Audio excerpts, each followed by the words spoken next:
je vous remercie d'être venu ici pour que nous puissions avoir cet entretien. Alors donc, vous savez qu'Alias Zeda Clinique est une structure qui prend en charge les personnes malades à cause de leur consommation d'alcool et des drogues en général. Et donc,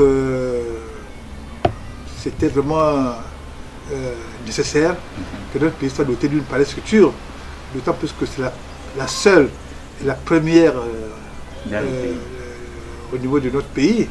Et donc, le bilan est positif, puisqu'il y a une demande, il y a des malades.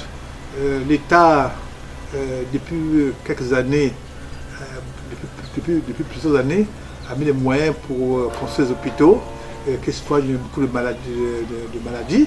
Mais malheureusement, en ce qui concerne les personnes malades de l'alcool, du tabac, des drogues, nous sommes la structure. Donc la demande est là, elle est très forte et nous essayons de faire de notre mieux pour que nous puissions vraiment mieux accueillir les malades et que les prix d'hospitalisation et de soins soient à la portée de tout le monde. Les grandes œuvres se font toujours dans la difficulté, mais ce qui est vrai, c'est que tous les Gabonais doivent comprendre que nous ne sommes pas nombreux et que s'il y a des pathologies qui déciment la population, on doit se mobiliser pour donner à cette population-là des structures de prise en charge adéquates.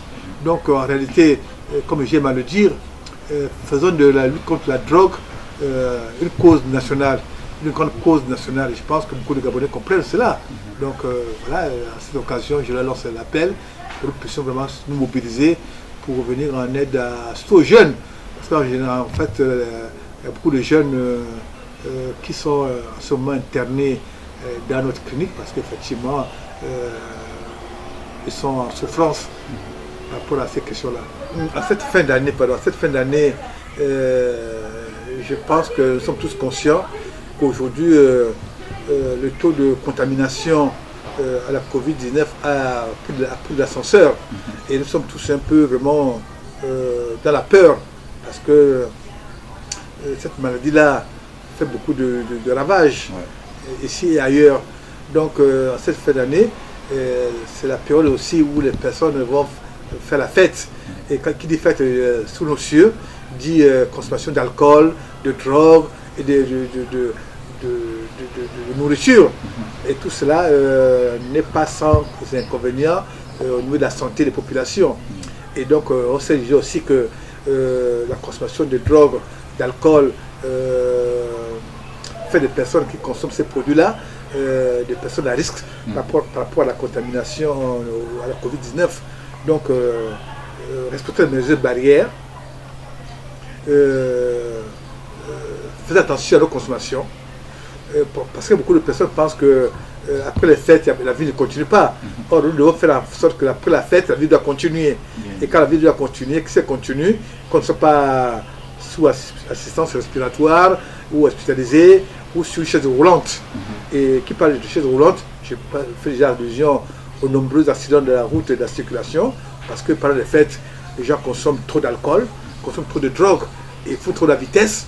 Et donc les conséquences, sont des accidents qui peuvent être évitables, qui sont évitables, parce qu'il suffit de faire attention à ne pas trop consommer d'alcool, à ne pas consommer de drogue et de dormir.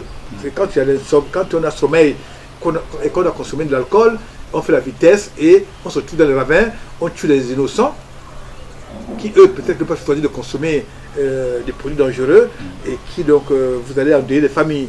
Donc nos routes sont des mouroirs à cause de ces questions-là et donc c'est l'occasion pour nous de lancer un appel aux uns aux autres à la modération et surtout dire aux gens qui vont faire la fête que quand vous recevez vos convives qui conduisent des voitures, si quelqu'un est déjà ivre ou a bu un verre de trop, prenez la clé de contact de sa voiture, donnez à un chauffeur qui est sobre pour le conduire chez lui et vous éviterez les drames.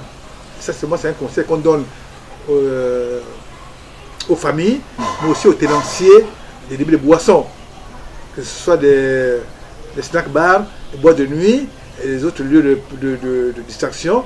Si vous avez quelqu'un qui a bu, qui apprend le volant, et il y a la présence d'esprit de prendre sa voiture ou de laisser sa voiture garée chez vous et de conduire à bon port chez lui. On éviterait aussi les drames.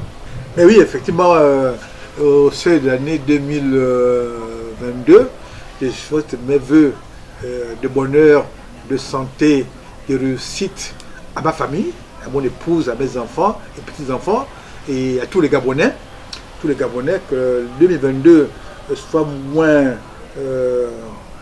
mortel que l'a été 2021, parce qu'on a perdu en 2021 beaucoup d'amis, beaucoup de parents, et 2021 a endeuillé le Gabon, l'Afrique, le monde entier, et je souhaite que 2022 soit plus convivial, moins mortifère que l'a été 2021, et bonne heureuse année à tous et à chacun. Merci.